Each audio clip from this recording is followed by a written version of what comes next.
평안하십니까? 이 방송을 듣고 계시는 시청자 여러분, 감사합니다. 이제 8번째 시간이 되었네요. 이 시간을 통하여서도 역시 하나님의 신령하고 거룩한 치료의 손길이 함께 하시기를 간절히 기원합니다. 사람이 치료를 받고 회복되려면 먼저 알아야 될 것이 나의 위치를 알아야 되는 것입니다. 내가 지금 어느 자리에 있는가? 병든 사람이 병을 고침받으려면 먼저 해야 될 것이 우선 내가 어떤 병에 걸렸는지를 알아야 되는 것입니다. 그래서 병원에서 진찰을 받고 검사를 받고 하는 이유가 뭐냐 하면 병의 원인을 알아내기 위한 것이죠. 병명을 알아야, 병의 원인을 알아야 치료하고 고침받을 수 있다는 것입니다. 그래야 치료가 시작된다는 것이죠. 병의 원인, 병명을 일단 알았습니다. 그러면 어떻게 됩니까? 그 다음에 이 병을 어떻게 치료할 것인가? 그 치료 방법을 찾아내고 또 치료할 약을 찾아내서 치료를 시작해야 된다는 것이죠. 그래서 이 사람은 수술을 해서 치료할 것인가? 아니면 약물로 치료할 것인가? 아니면 물리적인 치료를 할 것인가? 이런 거를 결정해서 치료를 하게 된다는 것입니다. 그러나 세상은 여러분 복잡다단하고 또 어렵기 때문에 병의 원인도 잘 발견하지 못하는 병이 많고, 또 발견했다 할지라도 치료 방법이 없는 병들이 너무나 많이 있습니다. 오늘 이 시간에는 우리가 정말 내가 치료받고 고침받고 일어서는 그런 귀한 말씀의 시간이 될 수 있기를 간절히 바랍니다. 여러분, 우선 우리가 이 시간에 알아야 될 게 뭐냐? 내가 치료받지 못하고 고침받지 못하고 회복하지 못하는 이유가 어디 있는가? 이거를 먼저 알아야 된다는 것입니다. 그 이유가 뭐겠습니까? 내가 지금 어떤 위치에 있는지, 내가 지금 어떤 자리에 있는지 잘 알지 못하기 때문이라는 것입니다. 그것뿐만 아니라 잘 알지도 못하지만 그러기 때문에 어떤 치료 방법, 어떤 방법을 써야 약물을 쓰고 그래야 치료가 되는지 또한 모른다는 거예요. 오늘은 바로 이런 이야기를 해보겠습니다. 그래서 오늘 함께 생각해 볼 말씀은 여러분, 이 말씀이 나를 살리고 새롭게 하고 정말 나를 온전케 하는 생명의 말씀이 될 수 있기를 간절히 축원합니다. 시편 69편 29절부터 32절 말씀은 이런 말씀이 있습니다. 오직 나는 가난하고 슬프오니 하나님이여 주의 구원으로 나를 높이소서. 내가 노래로 하나님의 이름을 찬송하며 감사함으로 하나님을 위대하시다 하리니 이것이 곧 뿔의 굽이 있는 황소를 드림보다 여호와를 더욱 기쁘게 함이 될 것이라. 곤고한 자가 이를 보고 기뻐하나니 하나님을 찾는 너희들아 너희 마음을 소생하게 할지어다. 여러분, 지금 내가 처해 있는 이 자리가 어떤 자리인지 아십니까? 오늘 말씀, 이 시를 지은 다윗은 자기 자리가 어디쯤에 있는지 정확하고 분명하게 알고 있었다는 것입니다. 시편 오늘 69편 29절은 오직 나는 가난하고 슬프오니. 이 다윗의 위치가 지금 아주 가난하고 슬픈 가운데 있다라고 고백을 하고 있다는 것입니다.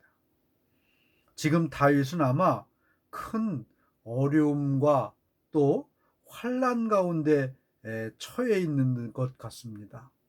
그 환난과 그 어려움과 가난이 어떤 것인지 정확하고 분명하게 알 수는 없지만, 이 형편을 다윗은 나는 가난하고 슬프오니 라고 자기 자신의 마음과 자기 자신의 위치를 정확하고 분명하게 고백했다는 것이죠. 이 다윗의 고백처럼 내 처지와 형편, 나는 가난하고 슬프오니. 여러분, 내 처지와 형편을 바로 알 때 이때부터 치료의 역사가 나타나는 것입니다. 이때부터 회복의 역사가 나타나게 되는 거예요. 이 다윗의 고백, 나는 가난하고, 이렇게 고백을 하고 있어요. 이 가난하고라는 고백에는 여러 가지 의미가 포함되어 있겠죠. 뭐 물질적인 가난도 있을 것이고, 육체적인 가난도 있을 것이고, 정신적인 가난도 있을 것이고, 모자라고 병들고 부족한 그런 형편없는 자신의 모습을 나는 가난하고 라고 표현하고 있다는 것입니다. 이 방송을 들으시는 모든 사랑하는 아프고 가난한 모든 여러분, 내 위치와 형편을 이 시간 분명히 인식하기를 바랍니다. 나는 가난하다. 지금 너무 가난에 처해 있다. 그리고 두 번째로 말씀을 보니까 슬프오니라고 표현하고 있어요. 다윗은 왜 슬펐을까요? 사람들이 슬픔에 처하게 된 데는 여러 가지 그 이유가 있습니다.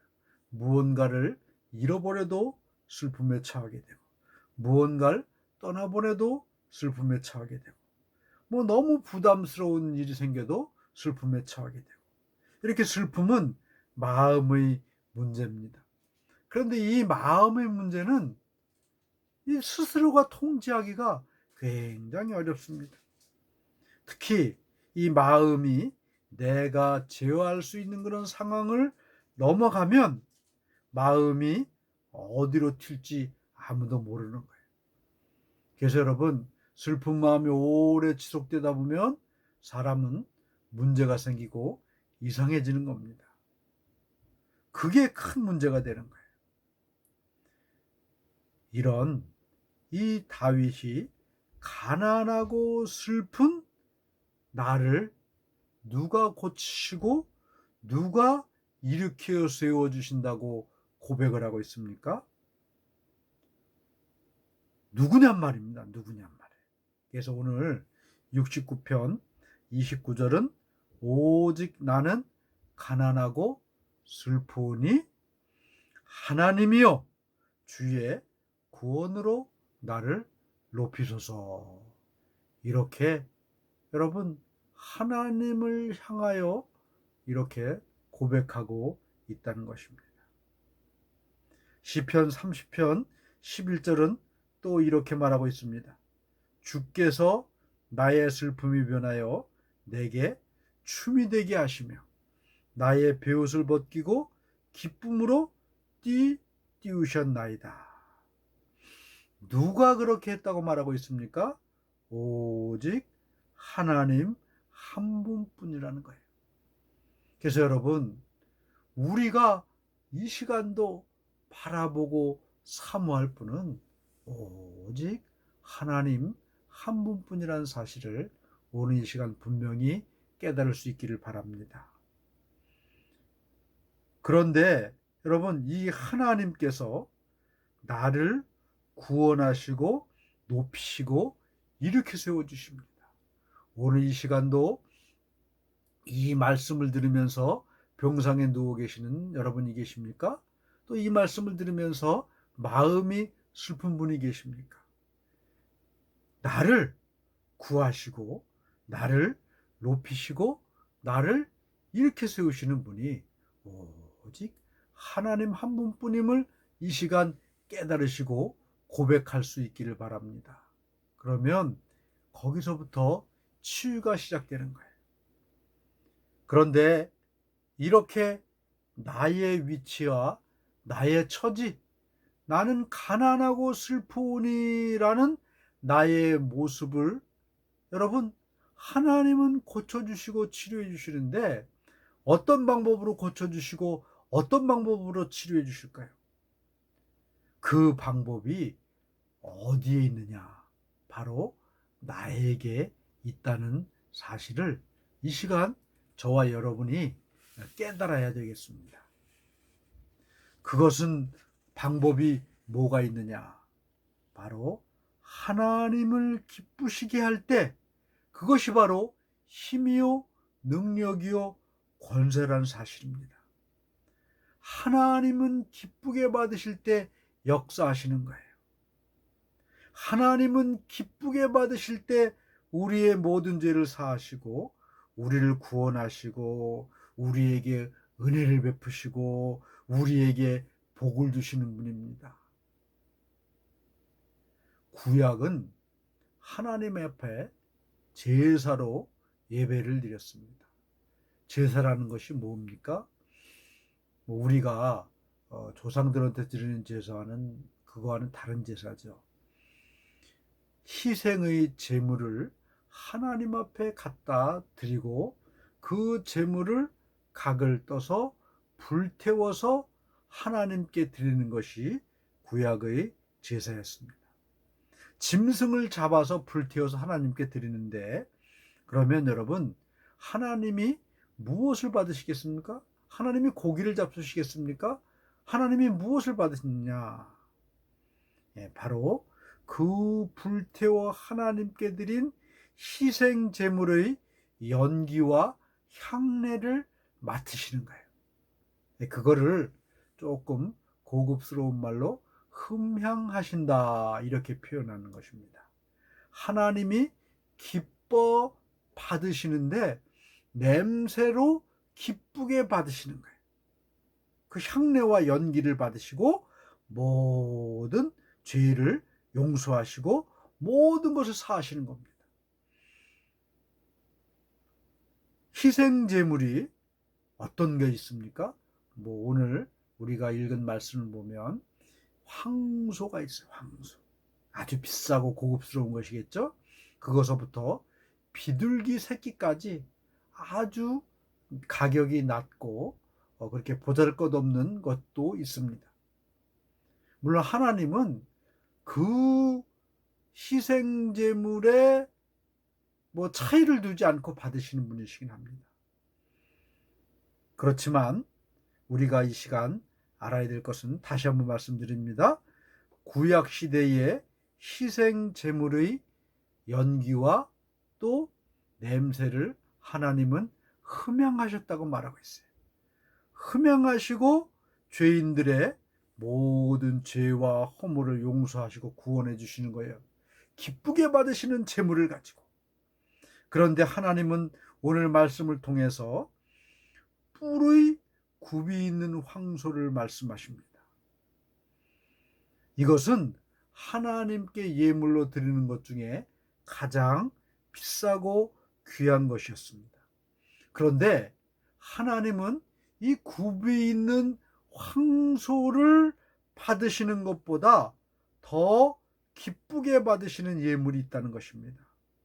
우리는 이 예물을 꼭 하나님께 드림으로 말미암아 하나님을 기쁘시게 함을 통하여서 하나님이 주시는 은혜와 복과 치유와 회복을 경험할 수 있기를 예수님의 이름으로 간절히 축원합니다. 여러분, 이 황소보다 더 기쁘게 받으시는 예물, 우리가 이 예물을 꼭 하나님께 드릴 때에 우리는 하늘로부터 가장 큰 역사와 능력과 치유를 경험하게 된다는 것입니다. 그러면 황소보다도 더 하나님이 기쁘게 받으시는 예물은 무엇겠습니까?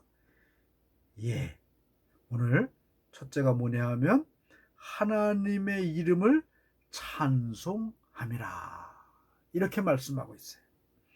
찬송, 찬양 뭐 같은 말이죠. 찬송은 능력이요 힘입니다. 그래서 이사야 6장 3절 4절 말씀을 보면 서로 불러 이르되 거룩하다 거룩하다 거룩하다 만군의 여호와여, 그의 영광이 온 땅에 충만하도다 하더라. 이같이 화답하는 자의 소리로 말미암아 문지방의 터가 요동하며 성전의 연기가 충만한지라. 여러분, 그룹 곧 천사들이 하나님을 찬양하고 찬송하니까 어떤 일이 벌어졌습니까? 하나님이 계신 성전의 문지방이 요동하고 성전의 연기가 충만했다, 이렇게 말씀하고 있습니다. 물론 이것은 하나님의 거룩한 성전이 그랬다는 의미가 있습니다. 하지만 또 다른 의미는 지난번에 말씀드렸듯이 성전은 곧 우리의 몸이 하나님의 거룩한 성전이라는 거예요. 그래서 찬양하고 찬송할 때에 이 거룩한 우리의 몸인 성전이 요동하고 연기가 충만하게 되는 역사가 나타납니다. 영적인 성전인 우리 몸이 요동하고 연기가 충만하면 여러분, 그것으로 말미암아 우리의 육신과 영혼이 고침받고 치료받고 회복되는 역사가 나타나게 된다는 것입니다. 내가 무엇을 할 때 그런 일이 벌어집니까? 오직 다른 이름이 아니라 하나님 여호와 하나님을, 그 이름만을 찬송할 때에, 찬양할 때에 문지방이 요동하고 성전의 터가 흔들리며 연기가 여러분 나타나는 그런 거룩하고 신령한 체험을 할 때 우리 성전인 몸은 고쳐지고 회복되는 역사가 나타나게 된다는 것입니다. 두 번째로, 감사함으로 하나님을 위대하시다 하리니. 그러면 감사해야 된다는 거예요. 감사할 때 어떤 역사가 나타납니까? 시편 100편 4절 말씀은 이렇게 말씀하고 있어요. 감사함으로 그의 문에 들어가며 찬송함으로 그의 궁정에 들어가서 그에게 감사하며 그의 이름을 송축할지어다. 감사할 때 그의 문으로 들어간다. 여러분, 하나님의 문을 열어주시고 그 문에 들어갈 수 있다는 거예요. 그리고 시편 50편 23절은 감사로 제사 드리는 자가 나를 영화롭게 하나니 그의 행위를 옳게 하는 자에게 하나님의 구원을 보이시리라. 감사로 하나님 앞에 제사하고 예배하는 자에게 하나님의 구원을 보인다고 말씀하고 있습니다. 이 시간 하나님을 만나고 그 하나님을 경험할 수 있기를 바랍니다. 그 하나님을 만나고 하나님을 경험하는 방법이 뭐라고요? 하나님을 찬송하고 그분을 감사하는 거다, 이렇게 말씀하고 있습니다. 여러분, 한번 이 시간 이 말씀을 들었으니 이 말씀대로 행해 보시길 바랍니다. 예수님이 누가복음 10장 28절에 이렇게 말씀하셨어요. 예수께서 이르시되 네 대답이 옳도다. 이를 행하라. 그리하면 살리라. 여러분, 지금 죽을 자리에 나가 계십니까? 지금 죽음의 자리에 서 있으십니까? 오늘 고난받는 자리, 환난당한 자리, 가난하고 슬픈 자리에 계십니까? 오늘 이 시간 거기서 일어나 살기 위해서 이 하나님의 말씀, 예수님의 말씀을 듣고 행하고 실천하는 것이 중요한 거예요. 바로 무엇을 실천해야 됩니까? 하나님을 찬송하고 찬송 드리세 아버지께. 여러분, 하나님을 찬송하고 그 다음에 하나님 앞에 감사드리고 감사드리세 아버지께. 이 말씀을 듣고 깨달아 알고 실천할 때에 내 몸과 내 마음이 가난하고 슬픈 자들, 오늘 이 시간 이 말씀을 듣고 깨달아 실천함을 통하여서 찬송과 감사를 통해 내가 회복되고 치료함 받고 일어나는 은혜를 체험할 수 있기를 예수님의 이름으로 축복합니다. 아멘.